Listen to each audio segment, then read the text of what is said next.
Το Backpack ID μας έχει δώσει ένα πολύ πλούσιο εκπαιδευτικό υλικό που αποτυπώνει τις πολλαπλές κοινωνικές ταυτότητες των μαθητών που το δημιούργησαν. Εθνικότητα, τόπος καταγωγής, οικογενειακές διαδρομές, φύλο, μουσικές προτιμήσεις και τόσα άλλα. Οι μαθητές που θα χρησιμοποιήσουν το υλικό αυτό θα δουν ότι σε άλλα μοιάζουν και σε άλλα διαφέρουν με τους μαθητές που το δημιούργησαν. Θα δουν επίσης ότι μοιάζουν με μαθητές που δεν το φαντάζονταν και ότι δεν είναι ίδιοι με αυτούς που νόμιζαν ότι είναι ίδιοι. Αυτό που θέλω να πω όμως είναι ότι υπάρχει ένα κλειδί για να δώσει καρπούς αυτό το υλικό και είναι ακριβώς το να δώσουμε προσοχή σε αυτές τις κοινωνικές ταυτότητες. Να μην τις δούμε σαν επιφαινόμενα. Γιατί αυτές οι κοινωνικές ταυτότητες έχουν πολύ μεγάλη ψυχολογική σημασία. Οι ταυτότητες και τα συναισθήματα που τις συνοδεύουν.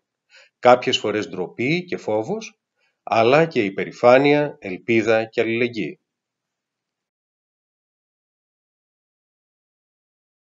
Αυτό που μου φαίνεται εξαιρετικά ενδιαφέρον στο Backpack ID είναι ότι οι μαθητές έγιναν αυτοεθνογράφοι.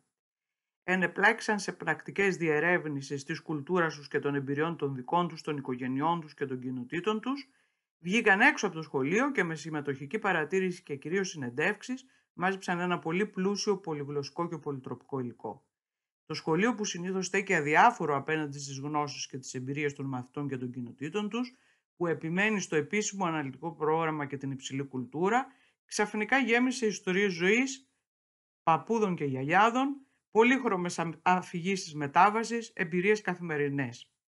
Πάνω στο υλικό αυτό, οι μαθητές βάσισαν το συλλογικό στοχασμό τους, τις ερμηνείες τους, την αναζήτηση νέων γνώσεων και τη διαμόρφωση των συμπερασμάτων τους. Και μετά από όλα αυτά, μοιράστηκαν την εμπειρία και τον αναστοχασμό τους με στόχο την κινητοποίηση των ίδιων και άλλων προς πιο κοινωνικά δίκαιες επιλογές.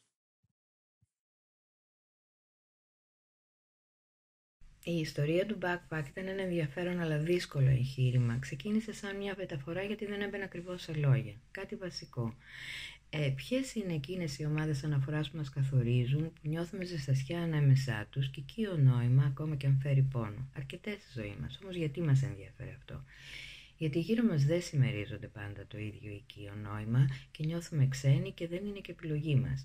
Εκεί έξω αναδύονται οι διαφορετικότητες των ανθρώπων που ανήκουν σε διαφορετικές συλλογικότητες και αυτό που εμείς μέσα μας νιώθουμε βαθιά τους είναι είτε αδιάφορο είτε φέρει στερεότυπα που τα βιώνουμε αρνητικά. Τι κάνουμε? Σιωπούμε και διαγράφουμε το οικείο νόημα? Θα ήταν μια εκδοχή και όλο το αφήγημα θα συστρέφονταν γύρω από τον άξονα της ατομικότητάς μας. Το Backpack λέει μάλλον όχι σε αυτό. Όμως για να πραγματοποιηθεί η μεταφορά αυτή στον χώρο της εκπαίδευσης είναι απολύτως κρίσιμος ο ρόλος του δασκάλου, γιατί είναι αυτός που θα δημιουργήσει εκείνο το χώρο ασφάλειας που χρειάζεται στην τάξη του για να υποθούν αυτά. Μια παρότριση: όσοι εμπλακούμε να αποφύγουμε τα ανώδυνα παραδείγματα, γιατί επιτείνουν την επιδερμική συμμόρφωση και την αποξένωση.